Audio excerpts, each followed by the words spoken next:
Well, good afternoon, friends. I'm going to say a little bit about data, where data is heading next for cities.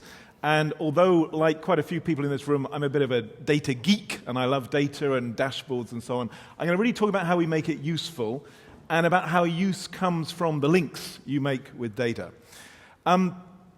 If you look around, there's obviously been a surge of open data in cities in the last 10 years, but in some ways, we haven't seen anything yet. We're seeing entirely new sources of data from things like sensors and wearables, and very powerful new ways of interpreting data, both things like IBM's Watson, or just round the corner from here, Google DeepMind, new tools for interpreting complex data sets. And I think what that means is that although it's still good to try and liberate the data, and that's been the main push of the last 10 years, we're going to have to get beyond that. We've got data out on things like transport, which many of you have seen. We have many cities now with things like data stores and data mills. That's from the north of England. And we've even got open data on open data. That's a just done map on the relative degree of open data of local authorities here in the UK. And all sorts of surprising examples. I don't know where in the world you would think, which city has real-time data on hospital waiting times? Probably none of the cities in this room. It's Shanghai at the moment. Seems to have got ahead of Europe and North America on that.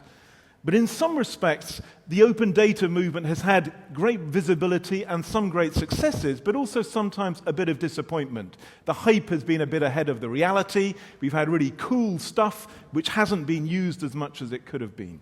So I'm just going to say very quickly a few of the ways I think this agenda is changing and trying to make data useful for cities. So the first thing is being much clearer about linking data to users, to citizens and their needs. This is an example from Indonesia, Peta Jakarta, which is interesting both because it's open data which is really useful. It tells citizens where floods are happening and where there's a risk of flooding, but also is made up of citizen-generated data as well. So sort of a significant sort of change in both respects. We're seeing a new family of tools for trying to make open data useful, like the Open Data Challenge model, which takes data sets from the public sector and in a very structured way tries to make them usable by involving users. And just this week, there's a report by PwC analyzing this method, showing returns of $5 to $10 per dollar invested in this method.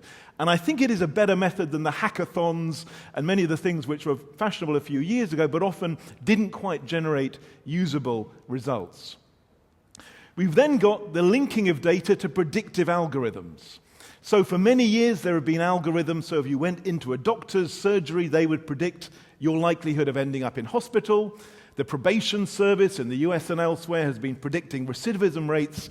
And this example from New York is probably about the most famous of all, if it comes up, which is the, I think, 60 data set way of predicting which buildings are likely to burn down so the fire service can be preventive rather than trying to cure. And I think we're going to see an explosion of much more sophisticated predictive tools in city government in fields like jobs, education, and then feeding the data back into improving those algorithms using the kind of technologies DeepMind and others have on offer. We're then going to see new ways of creating statistics to help cities manage themselves. And if you want to know where the new jobs are coming from, where firms are being invented, the growing industries, actually traditional economic statistics are not very useful. They're very backward-looking, their categories are often outdated. And we're seeing many places around the world experimenting with linking open data with web scraping and traditional survey data to create a new way of looking at the economy in real time. This is an example from this city, which is the video games industry. And there you can see how primarily using web scraping you can analyze where the firms are precisely by location, what their turnover is, how many jobs they're creating. And I would predict that in a very few years' time, these kind of tools will completely transform how economic planning is done and how cities decide which areas to concentrate on, which sectors to concentrate on. And many of the 20th century tools we still use will seem extremely outmoded. And there are very similar equivalents to this in almost every field of technology, every field of job creation and skills as well. The next sort of challenge has been to link data to evidence. And one of the weird things in the last few years is, while there's been this extraordinary wave of emphasis on generating data, liberating data, using data, there's been a parallel world of generating evidence of what works in schooling or jobs or healthcare or policing. And the two worlds haven't actually linked up all that well. The work Bloomberg has been supporting in the US with the What Works Cities project is exactly, I think, now trying to link up the real-time data generation in cities to long-run evidence. And here in the UK, we've got an interesting mix of institutions doing the same thing. We have an Alliance for Useful Evidence, which links all the organizations creating evidence and using it in national government, cities, universities.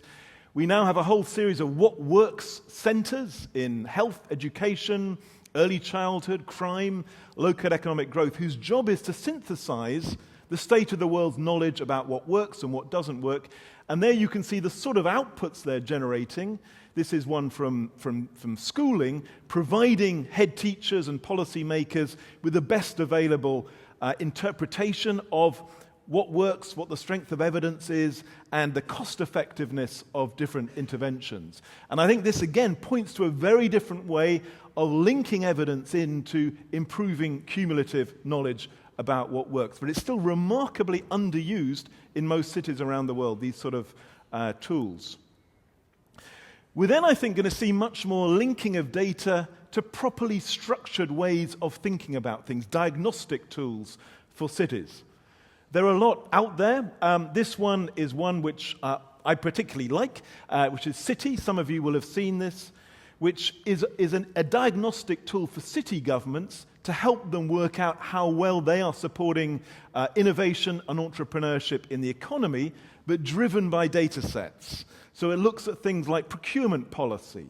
What are the regulations of a city like in terms of encouraging disruptive innovations? How well is the city managing its own digital services? And here you now have a method which was impossible even 5 years ago, of data-generated analyses, so you can compare your city against similar cities around the world and then work out how you can bring your city up to the leading edge. And again, there are many examples of this, but they try and turn kind of the cool stuff of data into something much more useful in terms of shaping decisions and priorities. The next stage, the next link, is really linking data to what the public want and public engagement. A lot of the data stuff has been very driven by people like me, by geeks who find it fascinating and often hasn't been all that exciting or comprehensible to the public. And I think we're now seeing a new generation of public engagement platforms which are beginning to solve that. These are some of the ones from across Europe in the Descent project, some of you may know, part of which is about platforms for citizens generating ideas, commenting on policies and so on. But it's also using methods from open data, open APIs in cities like Helsinki, so you can take part in decision-making at every stage, from nominating problems, suggesting policies, seeing them all the way through to implementation. It's the spirit of the open data movement, really reinventing democracy, and with secure identification, so you can be really sure you know it's your citizens taking part in the process. And then finally, I think perhaps the biggest challenge of all is what I'd call how you use data to help the system think as a system. We all know the world of dashboards. I used to work in a national government here in the UK where we had lots of data dashboards on schooling, policing and so on to help the top-down system pull its levers. But in some ways more interesting than that is, how do you get a whole system in a city to think together? If you're trying to cut violent crime, improve elder care, get jobs to be created, you have to have collaboration of many tiers of government and many different agencies. And one of the things beginning to happen in many cities around the world is thinking about how do you turn the data system into a true collective intelligence where the people who are the system can co-design its improvement, can build up the relationships to use the data well, and so achieve really powerful, lasting outcomes. Easy to say, very hard to do, but I think some of the biggest results of the next few years will come from solving this one. Thank you very much.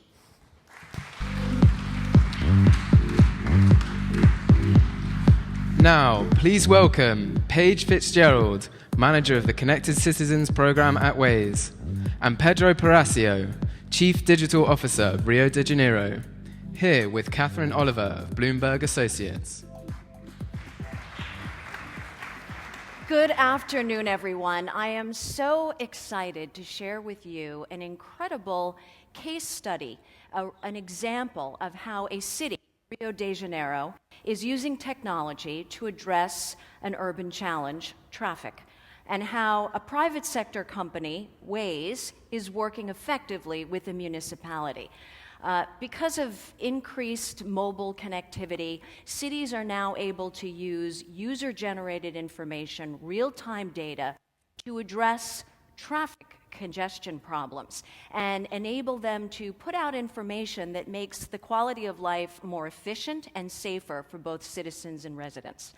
How many people here are familiar with Waze, the app Waze? It really is an extraordinary, if you don't know it, you're in for a real treat. I'm a user and I'm addicted. I can attest that it relieves stress. It makes you feel more confident, and whether you're in a new city or in your hometown, you can use it to explore ways in which you never knew how you could get from point A to point B. So it's with great pleasure that I introduce Paige Fitzgerald from Waze. And it's remarkable what Waze is doing with the city of Rio. I've known Pedro Peracio for a number of years, the chief digital officer from Rio. We met in New York when I was working in the Bloomberg administration, and Mayor Paige of Rio had created the position of chief digital officer, hired Pedro. He came to New York, worked with us. We were quite proud to kind of show off what we were doing in New York. And I'm very proud to say that I'm humbled now after going to Rio and to see not only what he is doing with the chief digital officer role, but how he's engaging and using initiatives like working with Waze to address some of the civic challenges that he faces. So let's take a look at some of Pedro's magic in Rio and how he's connected with Waze and how we've applied the service. Let's take a look.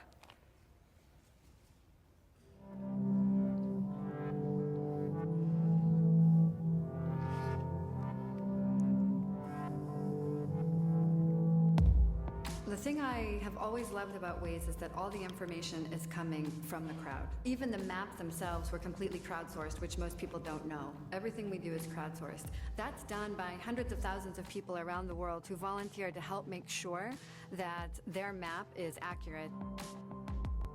As we grow, the more information we have everywhere in the world from our drivers. It's an incredible, incredible group of people. The worst is yet to come from Hurricane Sandy. When Hurricane Sandy hit, we had no idea that we could play a role in being helpful at all. We got a call on the Friday evening from the White House, and they said, you guys have a lot of users in that area. Is there any way we can reach out to them and see if we can get some information about what gas stations are open or what are closed? To our surprise, over the course of that weekend, we received about 10,000 responses. We were able to pass that information back to FEMA and the White House and make sure that people could get on their way. It was the first time that we saw ourselves in the possible role of being able to be more helpful than just saving time on the commute. And we realized it was something that we needed to build out. There was real demand and it was a need. Rio's traffic infrastructure is evolving very quickly, faster than it was prepared for. It's a very small infrastructure made for a smaller city that just keeps growing and growing and growing. One day we get a phone call from the head of Rio's Traffic Operations Center, and they wanted to turn to crowdsourcing. In Rio de Janeiro, Brazil, traffic is a very important issue. We have almost 7 million people here. Implementing Waze was something that we've never saw before. From the first phone call that we have, 2 weeks later, we were there inside of Waze application with APIs, bringing to the operations center every information that we agreed to share. There was a sense that it was magic because you were able to see what was happening where across the entire city. Each city, each country has unique mobility challenges. We're still in the phase right now of learning what are those challenges and how they're unique to each city. This is why we're working with 10 different cities, literally across the world, to make sure that we have a better understanding, the best understanding we can have around those different challenges. When you can combine citizen information that we bring to the table with the city information, what you have is an incredibly informed citizenship. Together, we'll be ready for anything that happens on the road, whether it's a hurricane or a World Cup victory. With Waze's Connected Citizen platform, we're ready for the real-time city because no one knows more about what's happening inside the city than the people who live there.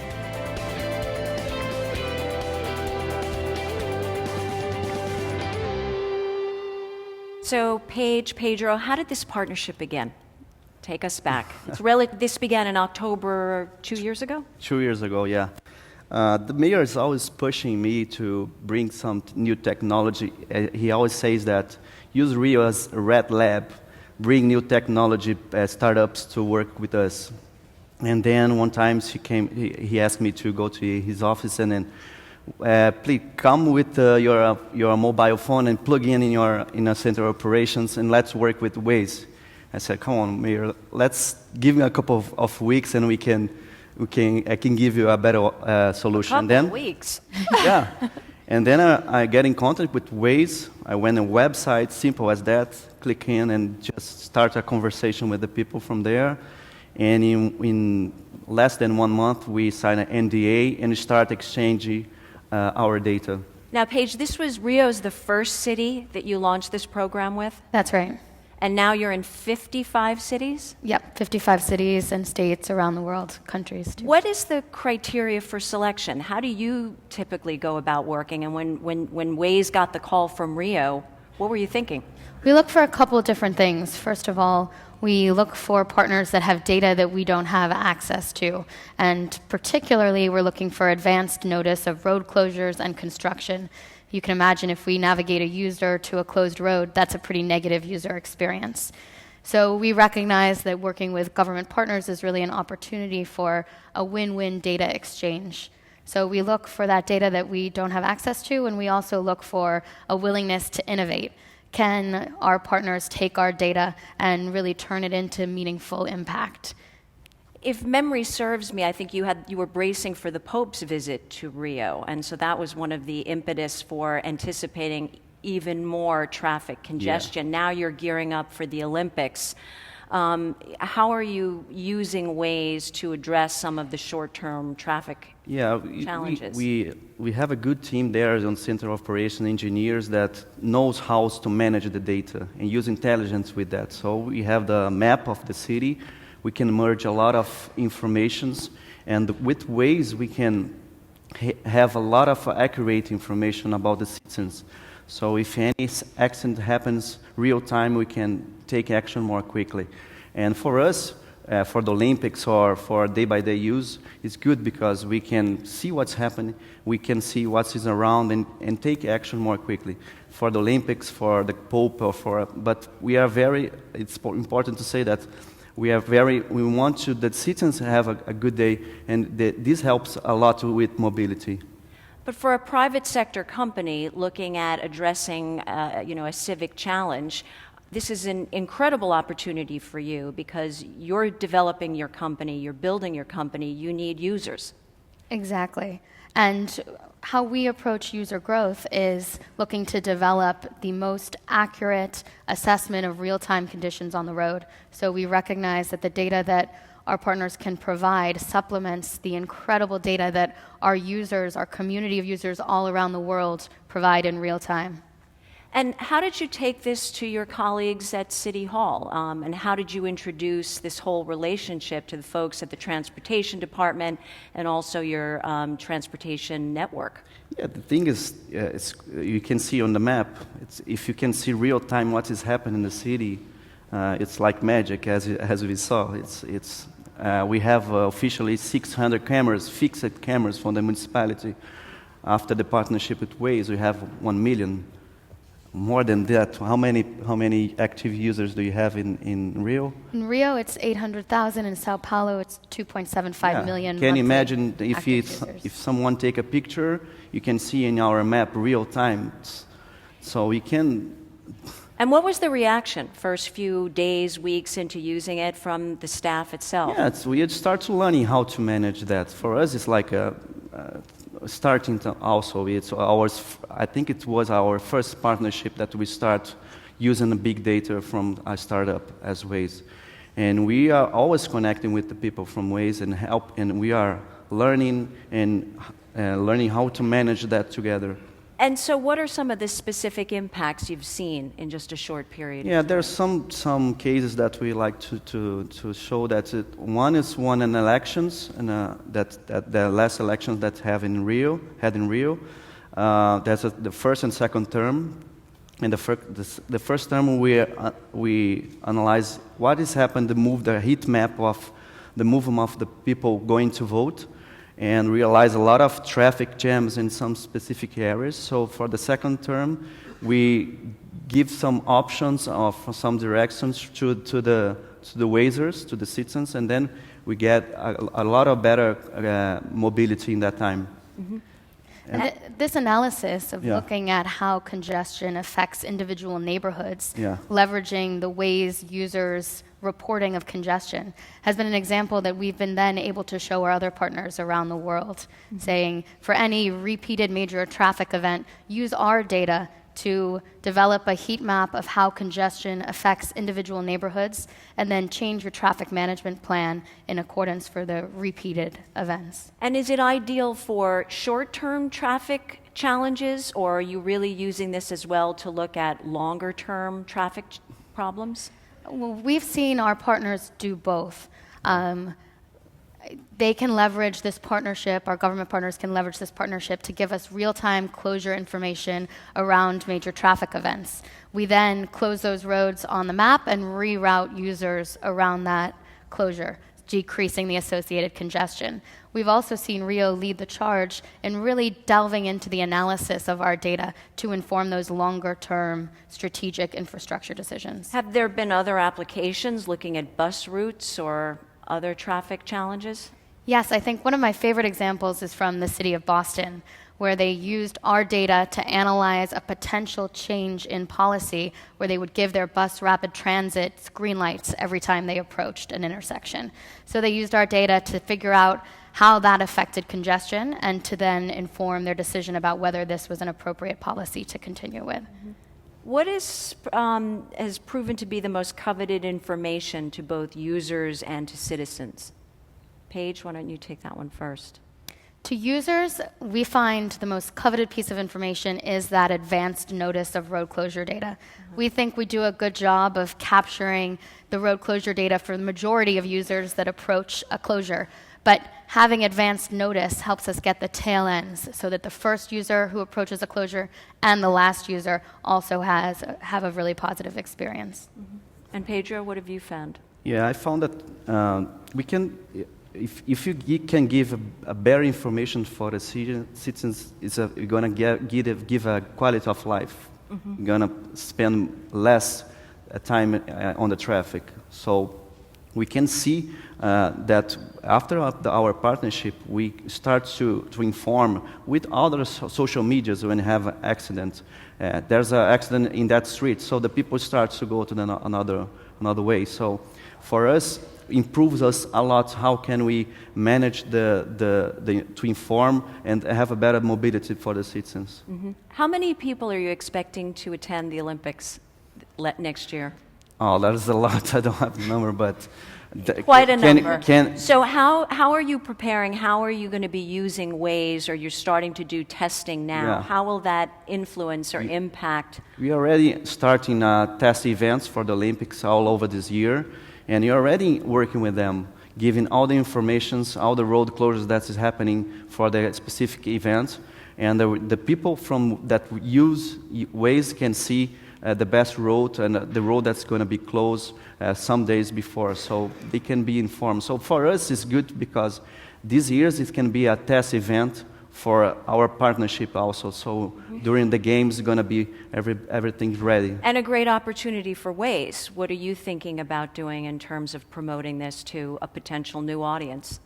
Exactly. We are hoping to navigate our users who are visiting Rio for the first time, as well as our large user base within Rio around those closures as they occur.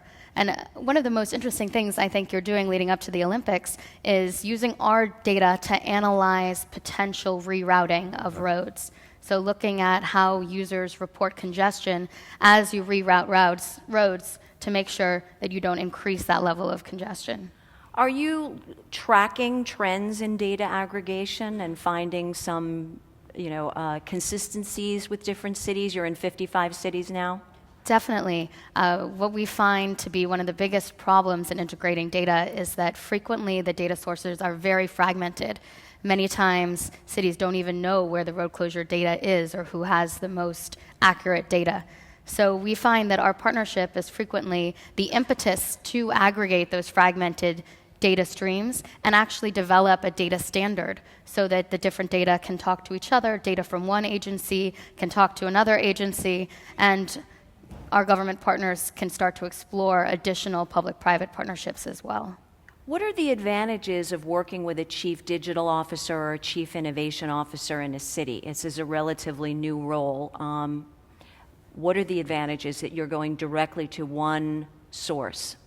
The biggest advantage is having someone to work with who has a willingness to innovate, who understands that data can be useful to real-time decisions, and who has the authority to be able to push through existing bureaucratic structure to actually implement this partnership. We approach our government partners saying, we have free, publicly available user data to give you in real time.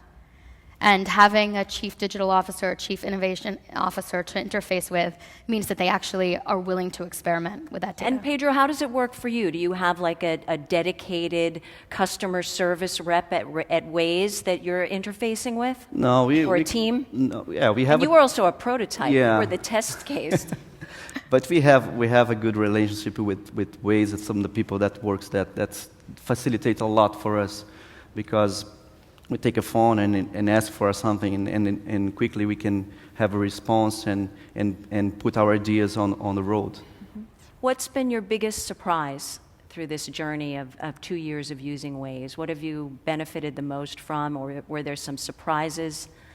Oh, there's a case that we took down a viaduct in a port of area. It's a big one that would impact a lot the mobility of the citizens. And we could analyze with the data from Waze how was before and how was after. And the day after the viaduct was took down, the people start to go to the social media to complain about this.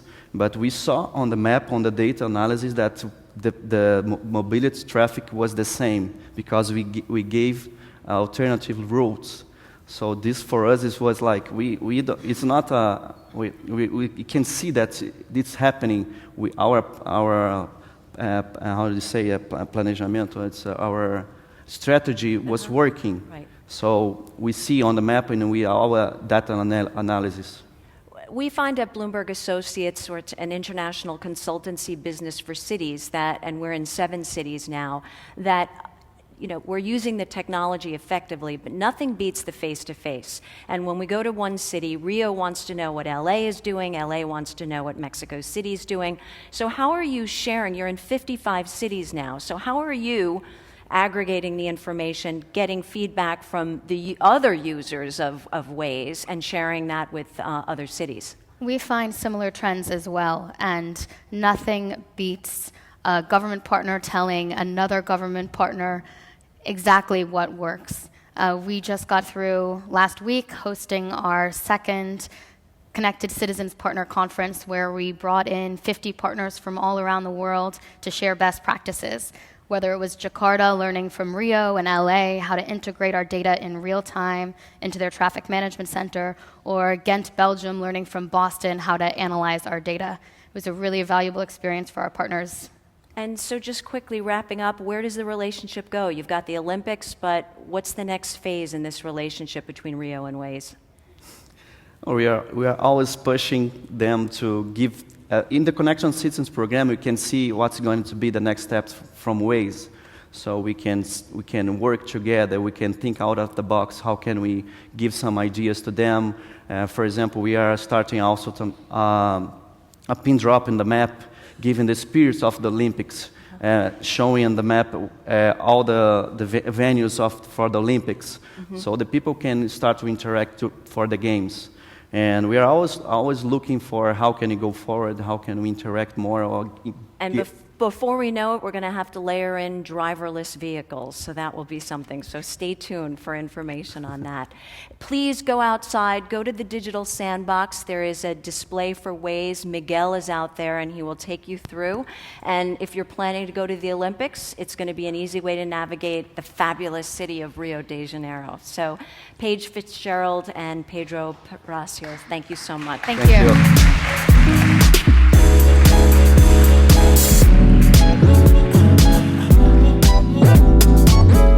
Uber Regional General Manager Joe Bertram is next, here with the Atlantic's James Bennett.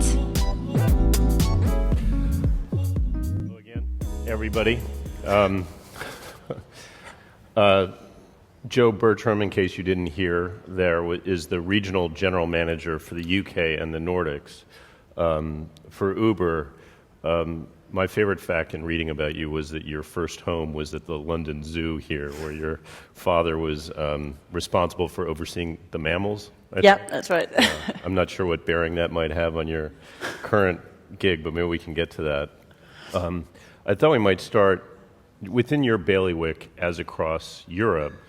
Uber's been kind of whipsawed between really enthusiastic consumer reception on the one hand and some resistance from the existing systems for transportation and politicians. And there was a debate this morning on this stage between Mike Bloomberg and Mayor Boris Johnson about Uber, with Boris Johnson taking the position that Uber essentially has an unfair advantage in this market. And I'd love to explore those questions. But first, could you start by just giving a statistical portrait of the state of Uber in London today? Yeah, sure. So we launched Uber in London just over 3 years ago, initially with our high-end Luxe product. And since about 2 years, we've been operating our UberX low-cost product, which was the trigger for a lot of the growth here. And now in just over 3 years, we've got well over 20,000 drivers in the capital. We've got millions of users using the app. We do millions of trips every month. And on average, depending on where you are, you can probably get a car within 3 minutes, pretty much anywhere in London. And more than 20 million trips altogether. Yeah, far, cumulatively, right? We've done well over 20 million trips. So more than 20,000 drivers, and there are, I think, 22,000 black cabs in London. Why doesn't, or does Uber represent an existential threat to the black cabs? I'm not sure that it represents an existential threat. We've certainly disrupted an industry that hasn't been disrupted for quite a long time. In London, we've got a particular dynamic where there's always existed a two-tier system with black cabs with their iconic knowledge and vehicles that are known to be some of the best in the world and get certain privileges that come along with that, such as hailing in the street, using the bus lanes. And then we've always had a private hire industry, mini cabs as they're known. Mm-hmm. I think Uber's just been much more successful than many have in the past, and has also used technology to make that system much more successful. And that was part of what Boris Johnson was saying this morning. He said that the fundamental distinction between a black cab and a mini cab has been obliterated by technology, and that's unfair to the black cabs. You referred to the knowledge, and that's this extraordinary amount of information that the average black cabbie, every black cabbie, has to accumulate. 20,000 streets in the city, 25,000 monuments of one sort or another. It seems like a classic man versus machine standoff where the smartphones that we all carry in our pockets have now completely equalized I mean, all of that knowledge, all of that information is information we all have at our fingertips all of a sudden. Is it a bit of an archaic, is it an artifact of a different era? I wouldn't say it's completely equalized. I mean, anyone who's used a black cabbie to navigate the streets of central London when they're late for a meeting will know the particular knowledge that they have. But it's certainly taken away a lot of that comparative advantage. And people often mix up the advance of technology with Uber's role in that. We have been at the forefront of that, but if Uber wasn't here, someone else would be doing that. You can now use satellite navigation to get around, and Google Maps is pretty good. So why would I take a black cab today? I'm sorry to ask you to make the case for your competition, but I guess I'm doing exactly that. If you wanted to use the bus lanes, if you wanted to go out in the street and just raise your hand, I mean, I think there's a taxi rank right outside St Pancras Station. That's something also only reserved for a black cab. So you might well want to do that. Alternatively, if you want another choice and you want to call the car to round the corner, round the back, you want a different type of vehicle, you maybe don't need the guy to know every little shortcut in central London, then you can order an Uber or any other private hire vehicle. What do you know about your drivers here? Who's now driving for Uber? There's a huge range, and so it's hard to say. I think what's interesting about Uber is the drivers can work with us as much or as little as they want. So there is no average driver. We don't tell them when they have to work.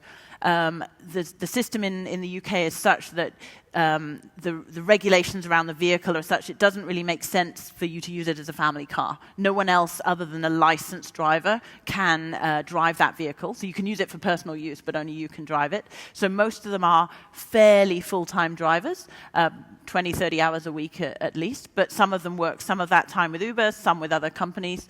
Some of them have a family and they like working with Uber so they can fit it around spending time with their kids. One driver I know has started his own business and he's using Uber to earn money while he's not busy with his business. So do you have any sense for what impact you've had on employment in the city? I mean, is that measurable in any way? It's hard to say because, I mean, they're independent contractors and the average time they work on the platform is around 30 hours. So there's some who are working 5 hours and some who are working 50 hours. But as I mentioned, there's well over 20,000 drivers. We've found that over 30% of those come from constituencies in London where unemployment is over 10%. So it is providing new economic opportunities. Huge range of demographics. Some have been in the UK a long time, some only less time, and I think it's also a great way at integrating different cultures and demographics who've come to the capital of city. Well, the mayor is proposing a number of... You had a victory at the High Court just on Friday, we should say. Congratulations on that. Something that would have probably knocked you out of the market entirely had the decision gone the other way. But there's still some regulatory changes pending here. One, the mayor suggested that somebody should have to wait at least 5 minutes for a private hire car, for an Uber, that the app should not be able to show other vehicles that are cruising in the area, that drivers should all have training in disability sensitivity to know how to properly take care of every passenger that they get. Do you see these as legitimate reforms, or are they just kind of backhanded ways of trying to knock you guys out of the market here? So we absolutely agree that now is the time we need to revisit the regulation for both taxi and private hire and to make sure it's fit for purpose in the age of the new technology we now have. We would argue, though, that the way to level the playing fields with black cabs is to actually reduce some of the constraints on them. They have very onerous constraints around the knowledge, around the vehicle types and things like that, rather than to add additional regulations onto private hire. Some of the suggestions, so things like disability awareness training, I don't think anyone would argue that that's not a really good thing. We're absolutely supportive of drivers having the necessary awareness and training to do their jobs. But the objective behind the regulation should be things like public safety, consumer choice, price transparency, flexibility for the drivers. And when you look at things like the 5-minute wait or not allowing customers to see the cars in the app, it's very hard to draw a public safety argument from those. As a woman traveling alone, I don't want to wait 5 minutes out in the street for the car to arrive. I want it to arrive right away. You know, when the mayor in New York, Mayor de Blasio, tangled with Uber in an effort to slightly similar standoff between Uber and the licensed cabbies who have medallions in New York. Uber created a de Blasio view within the app so that riders could see when they called the app what the impact would be if, in fact, the mayor's proposals passed. Is there any prospect for a Boris Johnson view in the app here? I'm not sure. What we have done is we've asked our riders to get involved, because one of the concerns we would have in the debate is to make sure that our millions of riders, and more importantly, those 20,000 drivers, are represented and had a voice. And we've now had over 130,000 people have signed our petition to Transport for London. We're working with our partner drivers to also make sure they respond and share the great stories they have of how Uber's impacted their lives. In the last consultation, we opened that up to our drivers, and within 24 hours, we had something like 1,700 responses from drivers just answering the question, what has Uber done for your life? What's the meaning of Uber for you? And it was really moving and motivating to read those from people who had a business they wanted to run, or have health needs that mean that they have to have certain hospital visits, and that prohibits other work that's more restrictive, to other people who've just found that the system is safer, more secure, they don't have to make friends with the dispatch officer, it'll be completely fair. Is there in New York, eventually there was a compromised reach in which Uber provided a lot of data to the city that's helping the city understand its own transportation needs and problems with congestion, I think, a little bit better. Do you foresee any similar kind of compromise in the end here? We absolutely want to be part of the debate and partner with the authorities here in London to make London one of the best places to live and have the best transportation systems there are. For this specific consultation, it's an open public consultation, so we'll of course be responding. Our drivers and riders will also be responding, and we'll try and share as much data as we can. Beyond that, we'd be looking to see how we can be helpful to Transport for London. For example, when we look at our data, we can see that over 25% of our trips start or end in an area that's probably underserved by public transport, so more than half a mile away from a tube stop in zones 3, 4, 5, 6. And sharing some of that information about where those hotspots are and where there might be missing links is hopefully something that can be helpful. Are there any other insights that you've gained from the data that you've got on how consumers actually do use the app? Probably quite a lot. I mean, we had some interesting things around the tube strike. So during the tube strike, we've had many in London, but during one of the biggest ones, we obviously were doing our best to keep London moving. And so what we've actually got, I think it's up on our website somewhere, is you can see minute by minute through the 24 hours of the tube strike where people were requesting from, and also how long the wait time was to get your car, as a bit of a sort of proxy for congestion. So you can see those hot zones early on in the morning at the main train stations, then into the city, then when people left home. And that's just an example of the sort of data and visualizations that we can bring. And so where there's challenges for the city, I'd love to see us helping to bring some insights there. Do you know anything about the demographic profile of your users here? Men, women, young, old? It varies hugely. We don't actually take much information from our users, so it's hard to say. As you know, you just give your phone and email, but we've done a few surveys. I think there's a few interesting things. I mean, they are generally younger on average, and we certainly started with the young, tech-savvy people. But since our UberX products become more mass market, spread to all age groups and all areas of London. I think there's one interesting thing that we'd love to quantify. I'm not sure if I've seen absolute data on that, but many people of certain demographics that are potentially underserved find systems like Uber a much better way to get a ride. I mean, you will have certain black people who will say that if they try and hail a taxi on the street, that they will struggle, especially if they're not dressed in a nice suit. Whereas when you call Uber, the drivers have the security that we have your details on the system, we know who you are, they've got the rating so that they trust you, and they will always go and pick up the passenger. And I think we've done some analysis on that in the US. Would love to do something similar here. One of the things Mayor Bloomberg was celebrating in his defense of Uber this morning was also that you can rate the driver. that's really empowered consumers in a way that they've never had that kind of authority when it comes to cabs. And it makes the drivers take accountability, and it's amazing because customers will now comment. We see every single piece of feedback that's left by customers, and they'll comment on anything, even if the driver was a little bit rude. If you imagine taking a taxi, what would you do if the guy sounds a bit rude or shares his political views that you don't agree with? You don't have any recourse. A lot of the drivers working on the Uber platform are incredibly proud of their rating and the service that they provide, and now they have a way to actually see that and be held accountable for that. If I could ask you, sort of in closing here, to generalize wildly, I wonder why it is that Uber has encountered so much more resistance, it seems, in Europe than it has in the US. There is the case of New York City where there was a struggle, but by and large it spread like wildfire across the United States. But here and in France and Spain, also a little bit in your other territories in the Nordics, there's been more resistance, and I wonder why. What culturally explains that? I think a couple of things. One is that it seems, and I'm not an expert on this, but in the US, the real focus on consumer choice and consumer preferences plays an even bigger role in the politics. So what we've seen in the US is huge support from our rider and driver base, signing petitions, writing to their mayors, writing to the senators, and that's actually been listened to. I think the other piece is that taxis in the US, the person who owns the medallion, which is the capped, the ability to cap the taxi licenses, and the guy who actually drives them are different people. So one guy is getting extremely rich from owning the medallion, while some other guy is not very well paid and working incredibly hard to earn a living.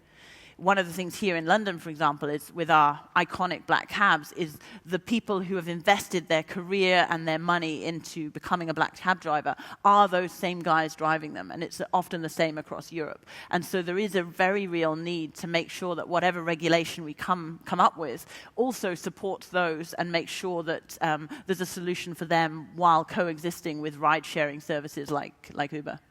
All right, Joe, thank you very much for joining us here this afternoon.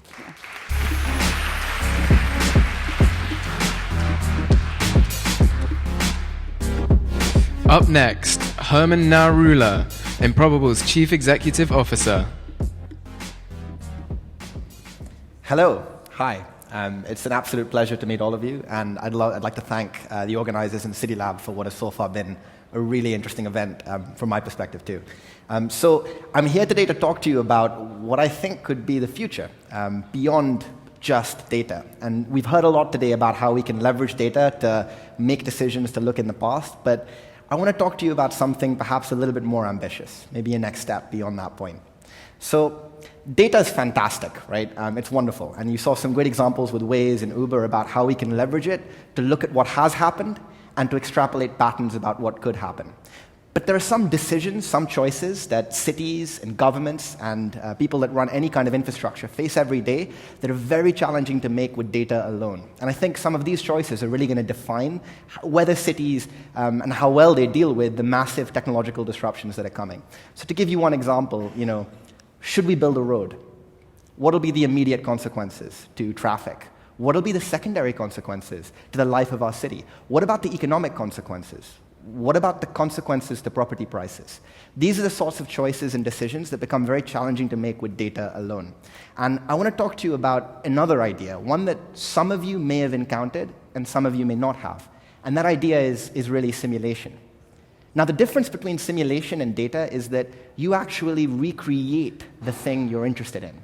So I'll talk to you about some examples in traffic, and many of you may have seen, models of junctions and roads and rudimentary simulations that can start to show you what happens when people drive through these bits of infrastructure. But simulation is really, it's like a model of the planets. It's a way for you to try and imagine what could happen in a number of different circumstances. Everybody here does simulation kind of every day. You imagine how your decision might affect the world, or you think about a choice. We want to talk about what that could be like if we applied it at scale using modern technology to cities.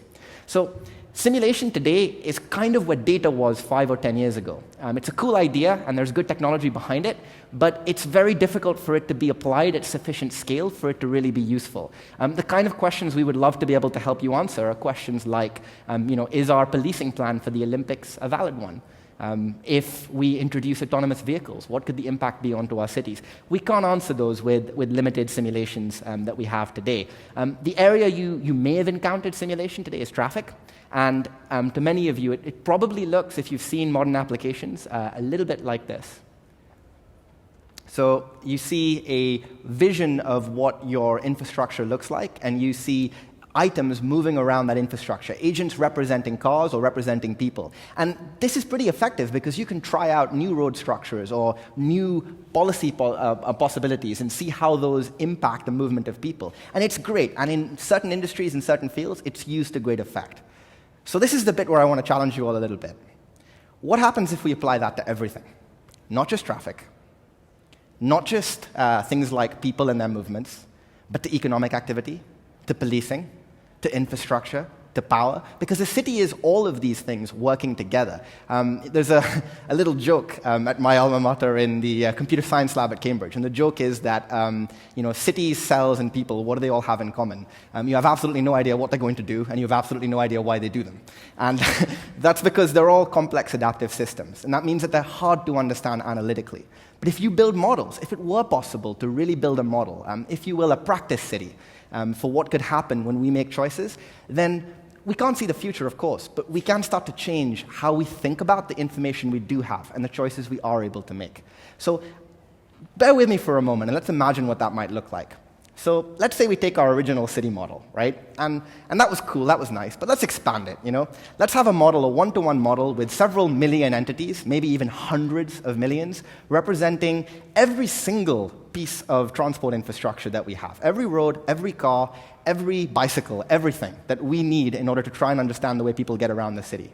But let's not stop there. Let's combine that with a model of every single other method of transportation, from tube systems to bus systems to tram systems to everything. And that's pretty cool and pretty impressive. But let's go even further. Let's add in a model of our entire population. Let's use census data, which you have. Let's use analytical models of behavior, which all of your universities and institutions have. Let's use the past data championed by the companies we've heard from today and build really good models of population. And let's go even further. Let's add in all the data that information providers and power companies and other institutions already have access to about all of their infrastructure. And let's put that together with the things we're really interested in, like economic activity, like property prices, like outcomes for people within our cities. And in the end, what we end up with is something really that hasn't existed before, a true oracle, a true model of what the infrastructure, people, and systems of a city could be like when they act together. Now, this is a pretty awesome idea, but what's much more interesting is that we kind of need to do this. It might seem like a novelty, but without it, there are certain questions we just can't answer and certain disruptions we simply cannot manage. And I'll give you an example. Autonomous vehicles. Now, let me ask you guys a question, a rhetorical one, of course, but a question. What happens if all of the vehicles in your cities become autonomous? You can't answer that question with data because we have no data. These events have never taken place. We don't know what their impact could be. And what's worse, their impact is more than simply the immediate consequences to traffic. There are so many ways in which these opportunities, which seem so exciting, can also cascade into hundreds of challenges. What will this do to the power systems that support our cities? What will this do to people whose economic livelihood depends upon these activities? What opportunities will it create for areas of property and areas of the city that have previously been underserved or where driving wasn't convenient? With the kind of simulation we're talking about, we could model autonomous vehicles. We could work with the operators that intend to provide them, and we could actually create laboratories that cities could use in order to try and explore those questions in a proactive way. And I'm talking about more than simply nice visualizations. I mean real hard data being generated by these models that you can incorporate into decisions around how you now design roads, how you now think about regulation and pricing. And what we're finding more and more with the partnerships that we're doing, such as very early ones with the City of Manchester and the government Smart Mobility Catapult, is that more often than not, while cities may lack data, they have a ton of institutional knowledge a ton of experts and a great many people that can help build these models in various forms. So let's take another question, pedestrianization. An innocent idea at first, but one that has profound implications across cities. Especially profound as we think about new builds and new cities across the world and expansions to existing infrastructure. These ideas, again, result in interactions between many different systems and with reactions that take place over a long period of time as well. So the final one that I wanted to kind of throw at you is the big one that it often seems cities and governments struggle with, the idea of major infrastructure investment. I mean, often you're talking about tens of billions of dollars being spent on incredibly costly long-term projects. The ability to try and analyze how those will really impact a city and what their consequences might be, and to make those transparent and public with the power of simulation, that could be transformative. That could change how people make decisions, and it could severely reduce wastage and create a better mechanism for partnerships with cities and those that build this infrastructure.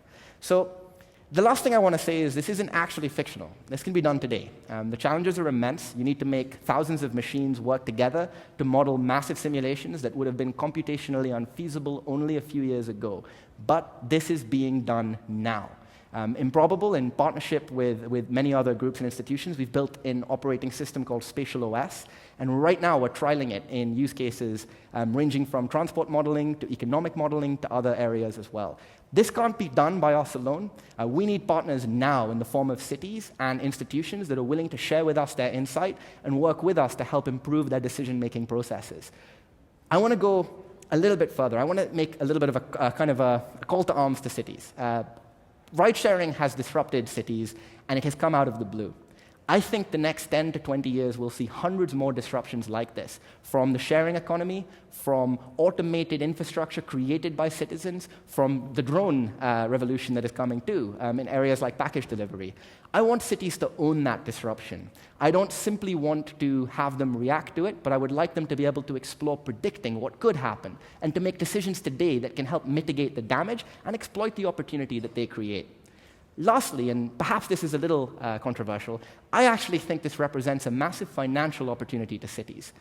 By creating platforms like this in conjunction with technology partners, you have created a massive asset that companies like Uber, Waze, and others are very interested in interfacing with, because it gives them the opportunity to leverage the existing infrastructure of the city to help make better decisions about how they organize their own services as well. Cities today are consumers, but I believe they can be providers of valuable resources that can help them profit from the coming disruption. I also feel that this can create a point of regulation, which in conjunction with our partners we've seen a great appetite for.